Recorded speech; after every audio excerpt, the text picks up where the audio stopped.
Hello दोस्तों। GATE examination GATE way to success and beyond. पहले के समय में गेट एग्जामिनेशन एमएस एमटेक के लिए होता था।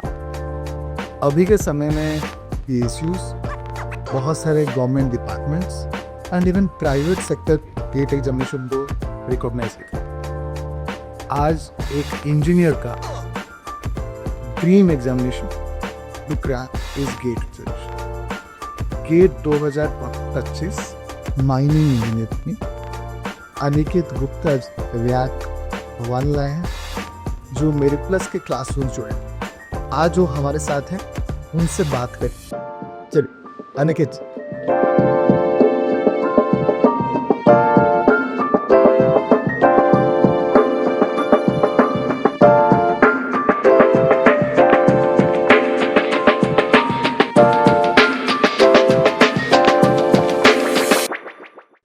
वेलकम अनिकेत जी, कॉन्ग्रेचुलेशंस।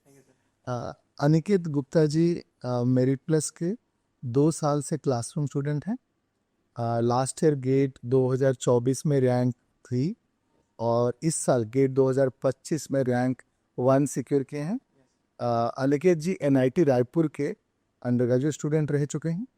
आज हम लोग बात करेंगे अनिकेत जी का प्रिपरेशन स्ट्रैटेजी क्या था, कैसे अपना डेली रूटीन प्लान किए थे, कैसे मेरिट प्लस उनके साथ अकम्पनी किया था, और द एग्जामिनेशन डे में वो कैसे प्रेशर को हैंडल की थी। इन सब के बारे में आज हम लोग बात करेंगे अनिकेत जी से। तो अनिकेत जी, एनआईटी रायपुर के स्टूडेंट आप हैं।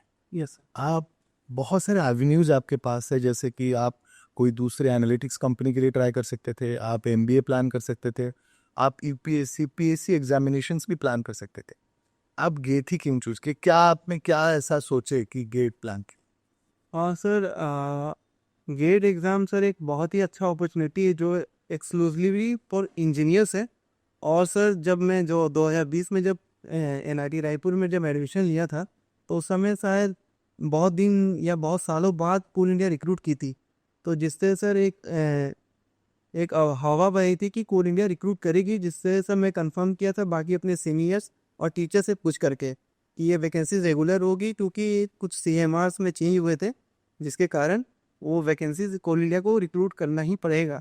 और सर बाकी सब एग्ज़ाम्स का बात है, जैसे कि एमबीए और बाकी सब जैसे पीएचडी हायर स्टडीज़ वाले बात एग्ज़ाम्स, उसमें सर मेरे घर के फाइनेंशियल कंस्ट्रेंट्स थे, जिससे कि मैं अभी तुरंत हायर स्टडीज़ के लिए नहीं जा सकता था।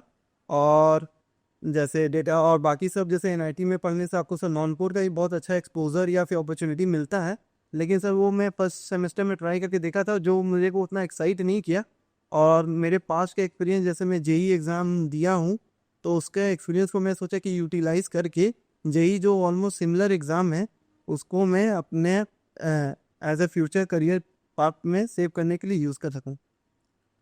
तो यहाँ पर एक पॉइंट नोट करने वाली बात है सब एस्पिरेंट्स के लिए, clear goal setting. Yes clear goal setting day 1 से रहना चाहिए।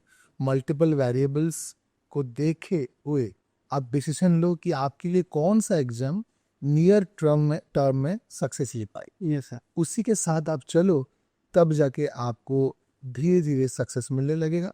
Success day 1 preparation and day 2 में रिजल्ट ऐसा नहीं होता, स्टेप वाइज होता है। और अनिकेत जी डे 1 से ही प्लान किए थे कि मैं गेट दूंगा, उस हिसाब से मैं फ्यूचर का प्लान करूंगा। और मैं यहाँ पर कहना चाहूंगा कि अनिकेत जी धानबाद से रहने वाले हैं, यस सर। तो माइनिंग एरिया के लड़के हैं। Yes sir.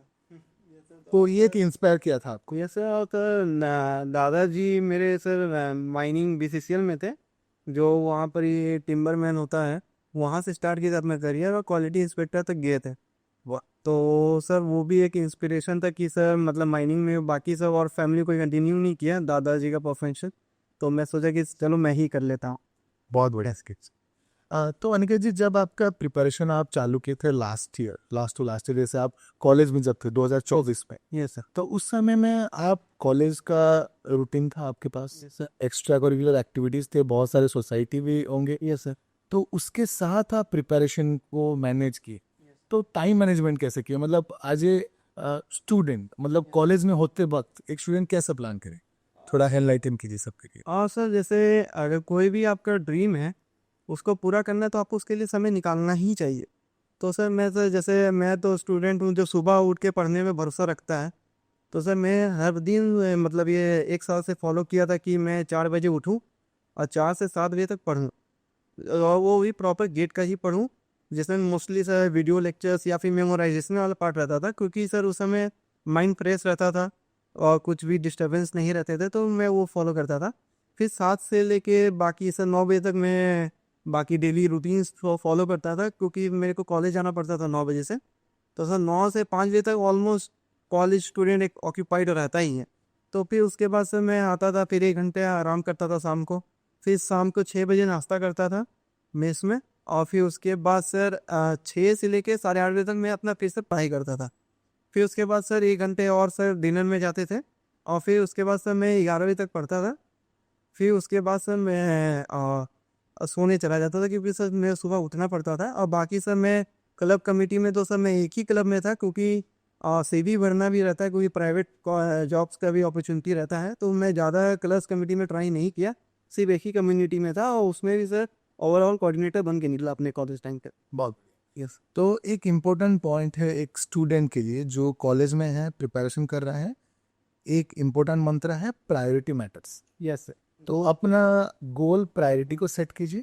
पहले तो गोल आप सेट कर लिए डे 1 में, अभी आप प्रायोरिटी सेट कीजिए यस। कि उस जो गोल है उसके लिए आप कितना समय देने वाले हैं, क्या क्या सैक्रिफाइसेस करने वाले हैं, जो अनिकेत जी उस समय कर दिए हैं। चाहते तो उस समय वो मूवी देख सकते हो, बहुत सारे समय अपने वीडियो गेम में बिता सकते थे, यस। लेकिन अपने गोल के साथ डटे रहे, तो आज वो रैंक 1 होके उभरे हुए हैं। बहुत बढ़िया अनिकेत जी। अनिकेत जो मेरा नेक्स्ट क्वेश्चन आपके लिए है, केट में बहुत सारा सब्जेक्ट्स है, like engineering, mathematics, aptitude, mining में भी मल्टीपल सब्जेक्ट्स है, rock mechanics, ventilation system, planning. तो ऐसा कौन सा सब्जेक्ट था जो आपके लिए चैलेंजिंग था और उसको कैसे ओवरकम किया? हाँ सर, बेसिकली सर ऑलमोस्ट सारे माइनिंग इंजीनियर स्टूडेंट, उनके लिए sir mainly rock mechanics challenging रहता है, जो मेरे लिए भी था, क्योंकि उसमें बहुत सारे फार्मूलाज होते हैं। और एक अलग से और सर वेंटिलेशन जो थोड़ा मेरे को टफ लगता है बाकी सब कंपैरिजन में, क्योंकि सर बाकी सब सब्जेक्ट जैसे माइन डेवलपमेंट, माइनिंग मेथड, वो सब में मोस्ट ऑफ द क्वेश्चंस अगर आप यूनिटरी मेथड या फिर थोड़ा मोड़ा भी एप्टीट्यूड आपका ठीक है तो आप बना सकते हैं, अगर आप कॉमन सेंस और टर्मिनोलॉजी आपको आना चाहिए बेसिक माइनिंग का, जैसे कि आप अंडरस्टैंड करके बना सकते हैं। लेकिन सर रॉक मैकेनिक्स और वेंटिलेशन, ये दो दो सब्जेक्ट मेरे को बहुत टफ लगे, और सर इनको ओवरकम करने के लिए सर मैं उसमें ज़्यादा समय दिया, और सर बार बार उनके फॉर्मूलाज एक रफ कॉपी में लिखता था, क्योंकि रॉक मैकेनिक्स में बहुत सारे फॉर्मूले, ऑलमोस्ट प्लस 100 फॉर्मूलेज होंगे, और एक ही लेंथ निकालने के रूप बोल कर सब अलग अलग फॉर्मूलेज दिए हुए हैं। तो सर उसको सर याद करने के लिए बार बार सुबह सुबह उठ के लिखना, बार उसके क्वेश्चंस प्रैक्टिस करने, और उसमें थोड़ा ज़्यादा समय देना, उसके और अल्टरनेटिव बुक्स बनाने, जिससे कि आप सर उससे यूज टू इतना हो जाए कि आपको वो नॉर्मल लगे। तो उसमें से जितना आपको कोई सब्जेक्ट हार्ड लग रहा है, तो उसमें ऐसा नहीं कि डरना है, उसको और थोड़ा समय देंगे तो वो धीरे धीरे आपका वो one of the best subjects हो जाए। तो ऐसे ऐसे करके मैं ये 2 सब्जेक्ट। तो एक इम्पोर्टेंट पॉइंट आप नोट कर सकते हैं एज एस्पिरेंट कि आपको फियर को ओवरकम करता है, यस सर। तो उसको फेस करने से ही ओवरकम कर पाएंगे। रॉक मैकेनिक्स नहीं होता तो नहीं पढ़ूंगा तो होगा ही नहीं। नहीं हो। तो अनिकेत जी के लिए रॉक मैकेनिक्स एक चैलेंजिंग स्टोरी था और उसको बहुत बढ़िया से ओवरकम किए, इसीलिए वो रैंक 1 होके उभरे हैं। मैं आप लोगों को बताना चाहूँगा rock mechanics second highest weightage रखता है गेट एग्जामिनेशन में। Yes sir. उससे पहले आपका माइन मेथड्स, मशीनरी, वो जब क्लब करेंगे उससे ज़्यादा वेटेज रखता है, ओबियसली कोर है, लेकिन rock mechanics second highest weightage रखता है, जो बहुत ही इंपॉर्टेंट है एक माइनिंग इंजीनियर के लिए। इवन आपके बाहर कंट्री में देखो, ऑस्ट्रेलिया में, कनाडा में जियो टेक्निकल इंजीनियर का अलग पोस्ट है जो इंडिया में धीरे धीरे आएगा शायद फ्यूचर में। यस।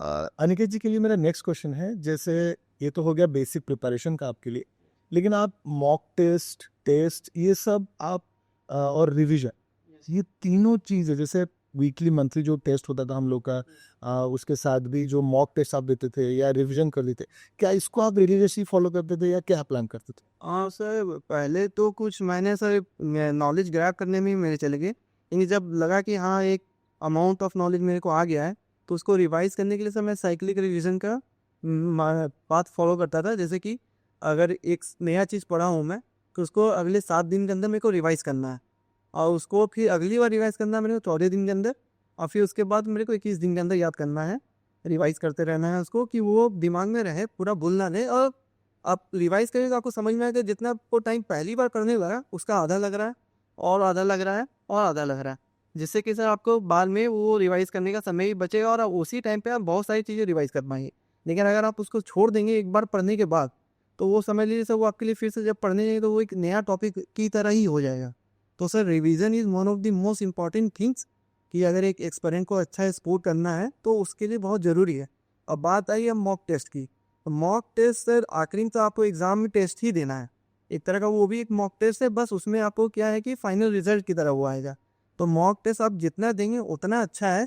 और एक एग्ज़ाम टेम्परामेंट जो डेवलप करना पड़ता है, क्योंकि मैं बहुत दोस्तों को अपने जानता हूँ जो नॉलेजेबल है लेकिन डिलीवर नहीं कर पाए एग्ज़ाम के दिन, क्योंकि वो लोग उतना टेस्ट नहीं दिए जितना मैं या फिर मेरे बाकी जो दोस्त अभी अच्छा किए हैं उतना नहीं दे पाए।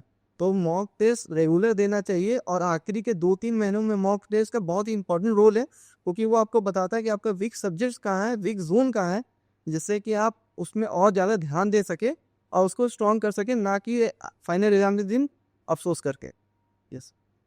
तो यहाँ पर एक अच्छा चीज़ अनिकेत जी बोले, वो अपना सिस्टमेटिक प्रिपरेशन प्लान बताया कि कैसे रिवीजन किए, मॉक टेस्ट कैसे दिए।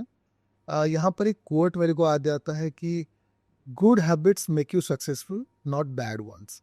आप हैबिट्स कोई भी चीज़ का, आप पढ़ाई का हैबिट रखे हो लेकिन सही वे से नहीं पढ़ रहे, यस। तो वो आपको सक्सेसफुल नहीं बनाएगा। बहुत सारे स्टूडेंट मेरे को पूछते हैं, सर मैं तो 18 घंटा पढ़ता हूँ, सर मैं तो 50 घंटा पढ़ता हूँ, मैं सर क्यों सक्सेसफुल नहीं है? क्योंकि हैबिट्स गलत है। यस। क्या मैं सही बोल रहा हूँ अनिकेत जी? आपको हैबिट के बारे में आपको क्या लगता है कि मतलब हैबिट सही बनने से ही सक्सेस मिलता है? क्या मैं सही हूँ इसके पहले? हाँ सर, मतलब ऐसे मतलब एक सक्सेसफुल पर्सन कोई भी सर ओवरनाइट बना नहीं है, वो एक ड्यू प्रोसेस ड्यू टाइम के बाद बना है, तभी वो सक्सेसफुल है आज। जैसे आप प्लान किए थे, मैं सुबह 4 बजे से प्लान करूंगा, हाँ सर। उसके साथ मैं टेस्ट दूंगा, वीकली मंथली जो प्लान करूंगा। बहुत बढ़िया। तो सर वो करना ही पड़ेगा, क्योंकि सर आपको करना है और कोई कारण नहीं होना चाहिए कि आप वो नहीं कर रहे हैं। नहीं करने के कारण बहुत सारे मिल जाएंगे, लेकिन करने का एक ही कारण था कि करना है, इसलिए सर मैं वो फॉलो किया, क्योंकि मैं वो मानूँ था कि सर यही काम आएगा। और सर बाकी सब खेल कूद ठीक है सर, वो भी किया हूँ मैं, लेकिन सर उतना नहीं कर पाया। लेकिन हाँ सही, आज मैं ये कह सकता हूँ कि हाँ मेरा जितना मैं सोचा था उतना किया, तो मैं अब यहाँ सेटिस्फाइड है। बहुत सर, बहुत। मेरे को कुछ चीज़ का रिग्रेट नहीं है। अनिकेत जी, आपके लिए मेरा नेक्स्ट क्वेश्चन है कि आपके पास बहुत सारे एवेन्यू था, आप एनआईटी से हैं, लाइब्रेरी भी आपके पास बहुत स्ट्रॉन्ग लाइब्रेरीज होगा, उसके साथ बहुत सारा और भी अपॉर्चुनिटी था, तो आप मेरिट प्लस क्यों चूज किए? क्या आपको मेरिट प्लस में लगा एक की पॉइंट जिसके लिए आप मेरे पास आए? सर जब मैं तैयारी शुरू किया था 2022 में, जब मैं थर्ड ईयर में जाने वाला था, तो उस समय सर उतना कोचिंग्स या भी कुछ था नहीं ऐसे ऑनलाइन प्लेटफॉर्म में, और merit plus he one and only option था उस समय, जो कि आपको मतलब गेट की कोचिंग प्रॉपर बहुत समय से प्रोवाइड कर रहा है। आई थिंक 2017 से प्रोवाइड कर रहा है।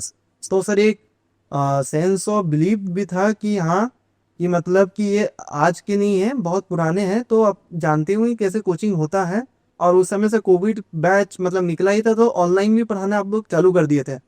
तो उसके बारे में मेरे को पता चला कि हाँ कोचिंग आप ऑनलाइन भी कर सकते हैं मेरी प्लस है। तो सर मैं एनरोल किया था 2022 में, आई थिंक अप्रैल में, और मई से शायद क्लासेस स्टार्ट हुए थे।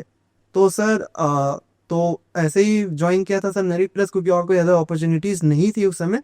और सब कोचिंग ही क्यों किया, क्योंकि एनआईटी स्टूडेंट्स तो वहाँ पर भी पढ़ाई होती है, लेकिन सर क्या है कि समय ज़्यादा लग जाता है अगर मैं किताब से पढ़ने जाता तो सर शायद मैं ये गोल तक अचीव कर लेता, लेकिन सर थोड़ा ज़्यादा समय मेरे को लग जाता।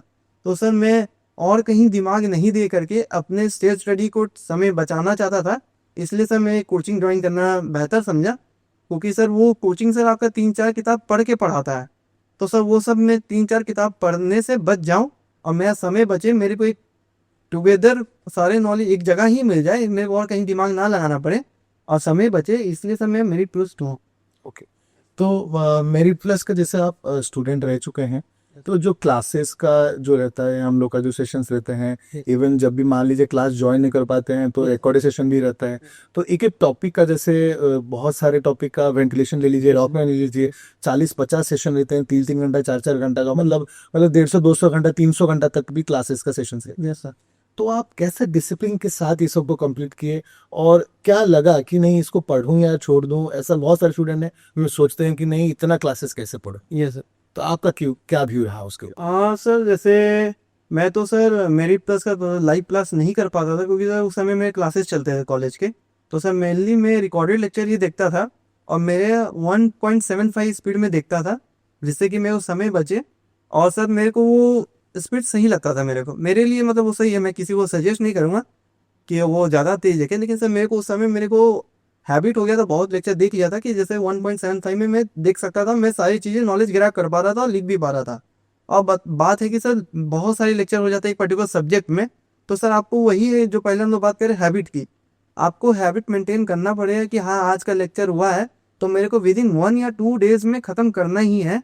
नहीं तो आपके बैक ऑफ द माइंड ये चलना चाहिए कि हाँ डिले हो रहा है, बैकलॉग हो रहा है, ये करना है, तभी आप कर पाइएगा। नहीं तो सर फिर कोई फ़ायदा नहीं है, क्योंकि वो जमा हो जाएगा तो फिर दिक्कत होगा। और दूसरा सर, ये अगर आप कहीं इनरोल हो रहे हैं तो जब तक आपको पूरा भरोसा ना हो तब तक मत होइए, नहीं तो फिर दिक्कत होगा। क्योंकि सर आप फिर सोचेंगे पूरा पढ़ा रहा है कि नहीं पढ़ा रहा है, भरोसा नहीं हो रहा है हमको। तो मेरे साथ ये नहीं था, मेरे को पता था कि ये टीचर जो बोल रहा है। जी में सर मैं यही गलती किया कि सर मतलब अपने टीचर पे भरोसा नहीं किया कि वो पूरा पढ़ा रहे कि नहीं पढ़ा रहे, जिसके वजह से मैं अपना मतलब जो आउटकम चाहता था वो नहीं पा पाया। और मेरे साथ वाले लोग वही टीचर से पढ़ के आगे बढ़ गए, या फिर अच्छे बेटर कॉलेज में एडमिशन लिया। तो सर मेरे को था कि जहाँ से मैं एडमिशन लूँगा वहीं पे पूरा भरोसा रखूँगा, और वहाँ का जो बोला गया है उसको मैं पत्थर की लकड़ी की तरह फॉलो करूँगा, जो सर मैंने किया। तो ये बहुत सारे एस्पिरेंट के लिए मेरा एक सजेशन है जो अनिकेत जी का बातों से ही मैं लेके आ रहा हूँ। आपको एक बिलीफ सिस्टम आप में रखना चाहिए प्रिपरेशन के लिए, क्योंकि जब भी कोई भगवान के पास आप कुछ मांगने जाते हैं या कहीं पर भी कुछ रिक्वेस्ट करने जाते हैं भगवान के पास, मान लीजिए, तो दुआ मांगने के समय में भगवान को भी आप डाउट करोगे ये भगवान देंगे या नहीं देंगे, तब तो फिर भगवान भी डाउट करेंगे इसको दूं या ना। तो ऐसा कुछ प्रकार में प्रिपरेशन भी ऐसा ही होता है। टीचर तो भगवान नहीं होता है, लेकिन एक वे ऑफ आपको एजुकेशन का एक एनलाइटमेंट मिलता है कि पढ़ाई का चीज़ों का जो भी थोड़ा सा भी ज्ञान मिलता है। तो आप अपने टीचर के ऊपर भरोसा रखिए, सिस्टम के ऊपर भरोसा रखिए, और सबसे बड़ी बात जो बोले अनिकेत जी, हैबिट स्ट्रांग रखिए, तब जाके आपको सक्सेस मिलने वाला है। तो अनिकेत जी, ये प्रिपरेशन में जैसे मेरिट प्लस में आप जब पढ़ रहे थे, वहाँ पर हम लोग का जैसे वीकली मंथली टेस्ट होता था, सेक्शन टेस्ट होता था, तो क्या उसमें आपको वो कॉम्पिटिटिव एज मिला जो सेल्फ स्टडी में आपको नहीं मिल पाया था, या क्या व्यू था आपका? और सर जैसे सर मेरिट प्लस में या कोई कोचिंग में आप ज्वाइन करिएगा तो वहाँ एक पर्टिकुलर डेडिकेटेड व्हाट्सएप ग्रुप बनता है, जिससे कि सर अगर उस ग्रुप में आप एक्टिव है और बच्चों के डाउट देखेंगे तो रिलेटिवली आपको पता चल जाएगा कि आपका स्टैंडर्ड कैसा है। तो मैं पहले इनिशियल 1-2 महीने में सबका डाउट भी बनाता था, कि जिससे मेरे को पता चल पाए कि मैं सही हूँ कि नहीं, मैं सही डायरेक्शन जा रहा हूँ कि नहीं, और बाकी रिलेटिव स्टूडेंट से मैं कैसा हूँ। और जब मैं लेक्चर भी देखता था तो सर देखता था कि बहुत ही मतलब स्टैंडर्ड्स डाउट पूछे जा रहे हैं, जो सर मेरे को आते थे बहुत पहले से, जो मैं जेई में सीख चुका था। तो मेरे को ये पता था कि sir as a NIT student कि मैं इन लोग से मतलब थोड़ा फंडामेंटली स्ट्रांग हूँ। और मेरा बहुत ही बाकी के स्टूडेंट से जो वो ग्रुप में या फिर जो भी लेक्चर में पूछे जा रहे हैं, तो सर वो सब डाउट सर हम लोग को जेई में ही सॉल्व हो चुके थे। तो सर एक फंडामेंटल एज मेरे को मिला जेई के थ्रू, की मतलब कि मेरे को अपना स्टैंडर्ड पता चल गया कि हाँ मैं 500 के अंदर तो हूँ ही, अगर मैं नहीं भी पढ़ूँ तो सर थोड़ा भी पढ़ लूँगा तो 100 के अंदर आ सकता हूँ, ये एम था। फिर सर थोड़ा पढ़ने लगा, फिर टेस्ट वेस्ट देने लगा, फिर देख रहा हूँ कि 10 के अंदर रैंक आ रहा है, तो और सर बिलीफ सिस्टम बढ़ता गया कि हाँ अच्छा कर सकता हूँ। और सर टेस्ट से कंपैरिजन भी हुआ कि हाँ कि मतलब बाकी लोग के कंपैरिजन में कहाँ स्टैंड कर रहा हूँ, तो वो सब भी पता चला सर। सो मैं यहाँ पर बताना चाहूँगा कि मेरिट प्लस में हम लोग का 24/7 डेडिकेटेड डाउट क्लियरिंग ग्रुप है, जहाँ पर हमारे दूसरे फैकल्टी मेंबर्स हैं जो ऑलरेडी कोल इंडिया गेट एग्जामिनेशन, पीएचडी, ये सब में सक्सेसफुल हो चुके हैं। वो कंटिन्यूसली आपके डाउट क्लियर करते हैं व्हाट्सएप ग्रुप में, इवन फ़ोन कॉल्स में, even we also clear doubts in video calls even.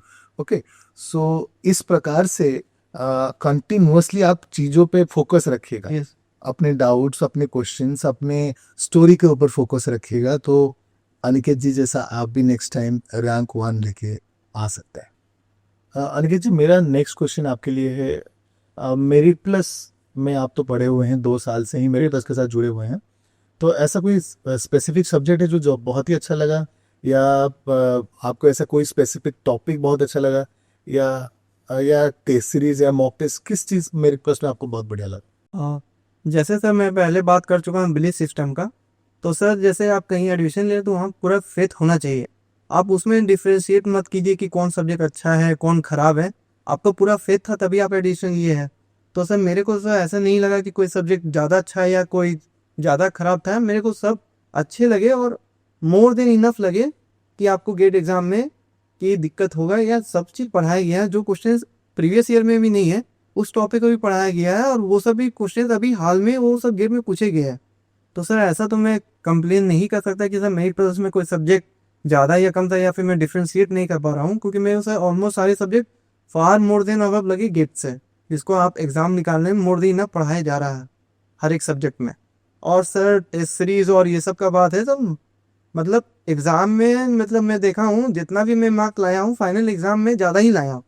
तो सर वो बताता है कि सर गेट एग्जाम से रिलेटिवली और ज़्यादा ही है यहाँ का स्टैंडर्ड टेस्ट सीरीज का, जिससे कि आप एग्जाम टेम्परामेंट का जो एक्स्ट्रा जो नेगेटिव मार्किंग होता है वो आपको कंसिडर करके आपका जो स्कोर आ रहा है जो एवरेज आएगा उससे 2 या 5 नंबर ज़्यादा ही आएंगे आपको फाइनल एग्जाम में। जो मैं पर्सनल अपना एक्सपीरियंस से बता रहा हूँ, क्योंकि सर जैसे जब 57 मार्क्स आए थे मेरे को 4th ईयर में, तो सर मैं देखा था कि मेरे एवरेज मार्क्स 52 53 बने थे मेरिट प्लस के टेस्ट में।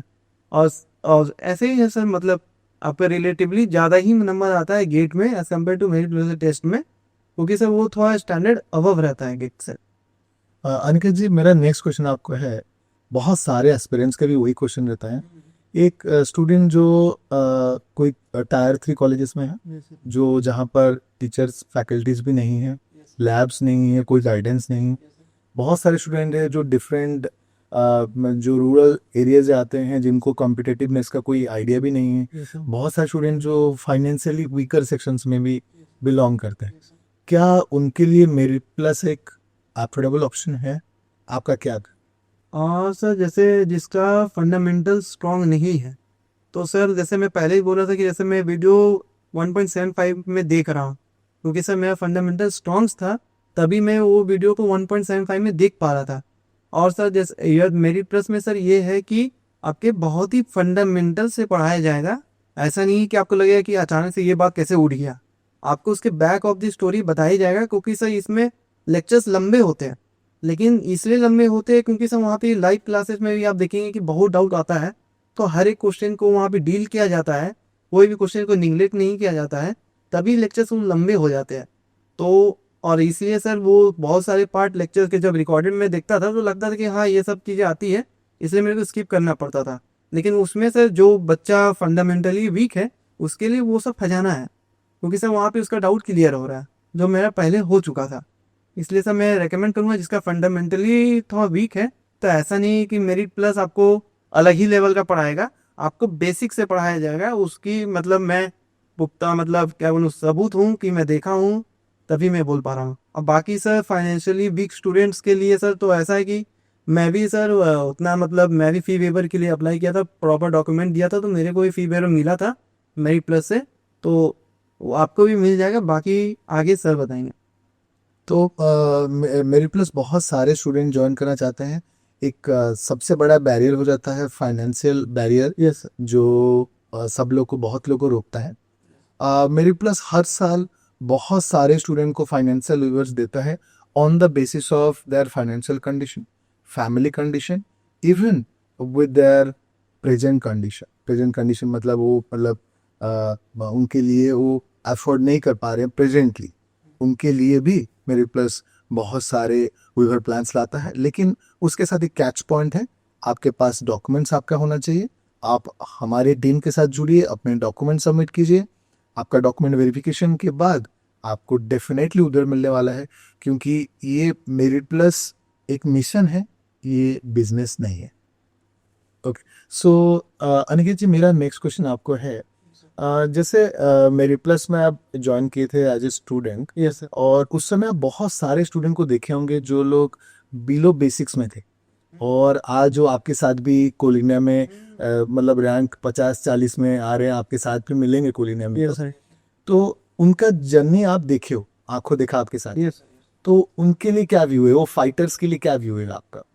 हाँ सर, मैं तो पहला बात तो अप्रिशिएट करूँगा उन लोगों को कि मतलब जिनका फंडामेंटल स्ट्रॉन्ग नहीं था या फिर कोई पहले कॉम्पिटेटिव एग्जाम में दिया, पहला एग्ज़ाम ही उनका गेट था, तो उनको तो मैं पहले बात तो मतलब सैल्यूट भी करता हूँ और इंस्पायर भी होता हूँ उन लोगों से कि मतलब इतने मतलब नहीं बेसिक होने के बाद भी वो लोग हार नहीं माने और अपना प्रोसेस पे भरोसा रखे और आगे बढ़ के आखिरी में मेरे साथ शायद कोई पीएसयू में मेरे साथ ज्वाइन करेंगे। तो मैं तो सर बहुत ही अप्रिशिएट करता हूँ वो सब लोगों को। बाकी सर अगर किसी का फंडामेंटल वीक है तो उनको हमको नहीं लगता कि कोई टेंशन की बात है, क्योंकि सर मेरी क्लास बहुत ही फंडामेंटल से पढ़ाता है। तो बस वही है कि सर थोड़ा ध्यान दे, हर चीज़ों को ग्रैब करे और हर एक छोटी से छोटी बातों को कॉपी में लिखे।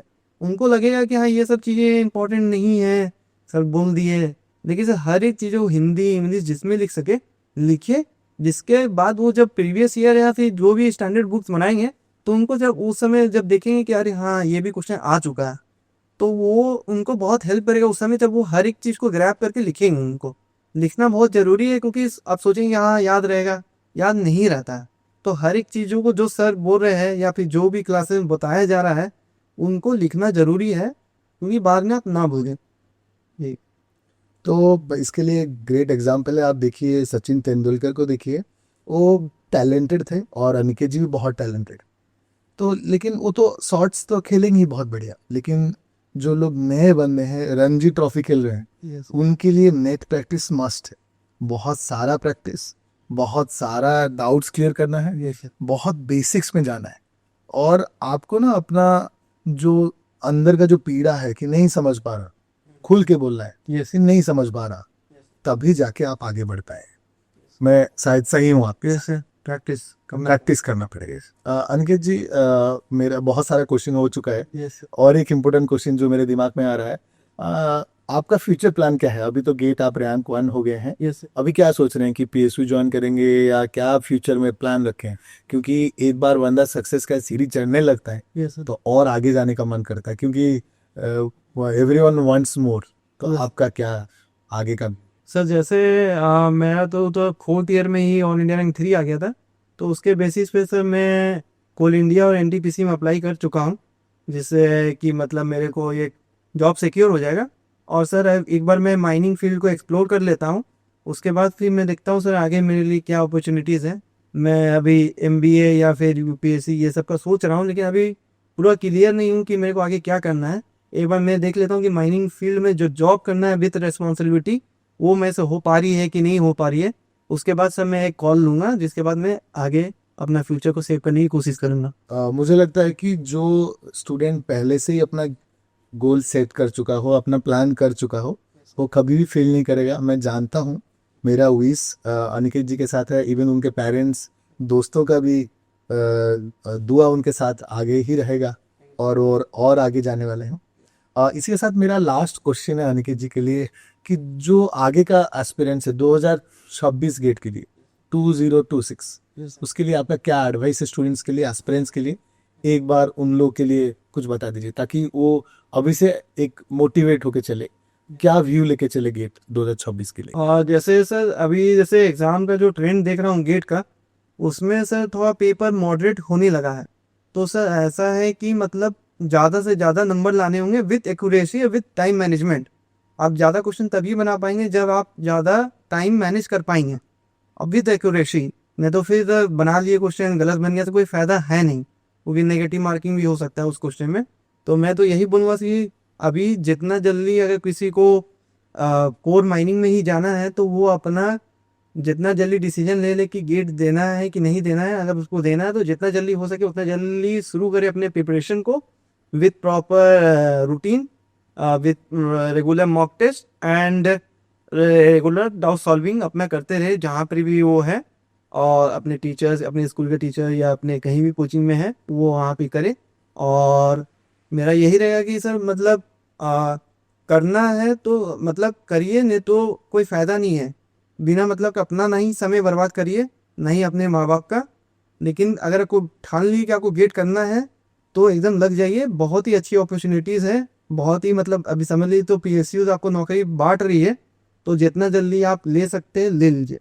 एक बहुत ही इम्पोर्टेंट प्रोवर्ब में सुना था बहुत सालों पहले, आप भी सुने होंगे, early bird catches the worm. Yes. नहीं, तो जो पहले से बहुत आगे से ही शुरू किया है, अनिकेत जी बहुत पहले अपना गोल सेट कर चुके थे, तो आज वो इसीलिए रैंक 1 है।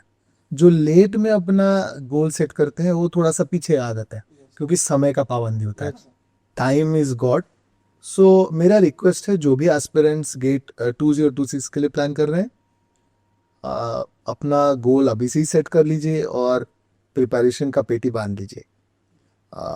उसी के साथ मैं थैंक यू बोलूँगा अनिकेत जी का, इतना समय अपना दिए, कीमती समय हमारे साथ दिए। और मैं मेरी प्लस के फैमिली की तरफ से, यही तो मेरी प्लस के हमारे मेंबर ही हैं, फैमिली मेंबर हैं, और उनके हमारी टीम की तरफ से आपको बहुत बहुत शुभकामनाएं। बहुत आगे बढ़िए और बहुत आगे चलिए।